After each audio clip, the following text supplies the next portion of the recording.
Sizo Ukaria wanene na wathani bo matura kithure kindiki na gwete thirikari na mubango yo ukamata Arimu para bathomithagia ntere cha North Eastern na NDEGE bakurugura kana bakwinga cukuru bone nyuma mpithukiro cha MAITHA koneka kiri Arimu barani ndikiri myaka 10 Arimu 37 bethirite bakyura kumania na mpithukiro iyi.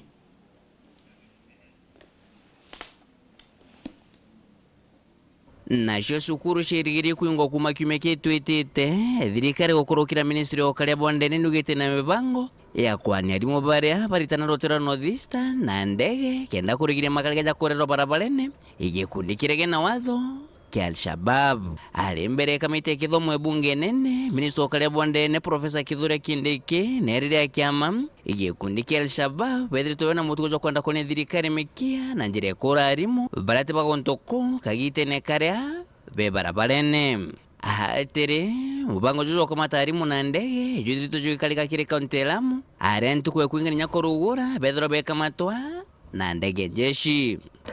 We should also have a long-term way of recruiting adequate local teachers from those areas. We should also consider giving scholarships to local students from northern Kenya so that they can take up teaching positions in their own areas. Because if they are attacking teachers, they should attack all teachers indiscriminately. That means the ministry or the government has not gotten the root cause.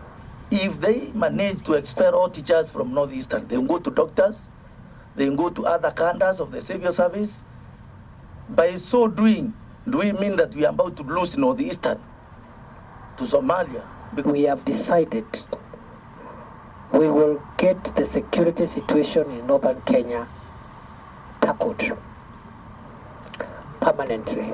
Kolinga na Minister Professor KINDIKI kwa miaka 10 irithire Arimu 37 bethirito bakyuro ikundi kia Al-Shabab hindi naku magana na magiri ba Al-Shabab bethiro berikwa indwangisho Ukaria.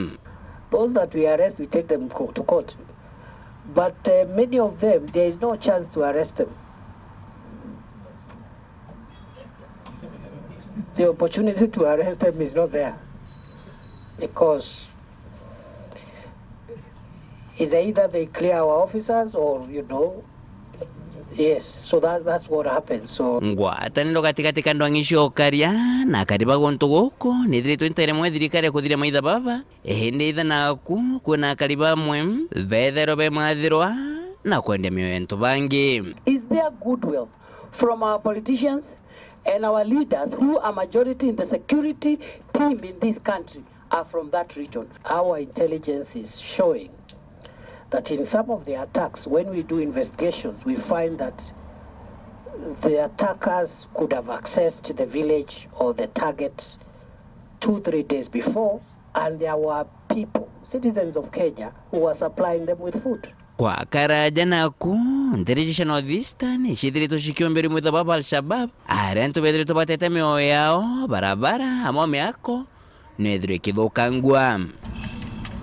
Nke reporter Antoshoru TV kumaji karoni bia bunge kingi nangine kinene kemsho Nairobi mbita Bonfils Kwongera.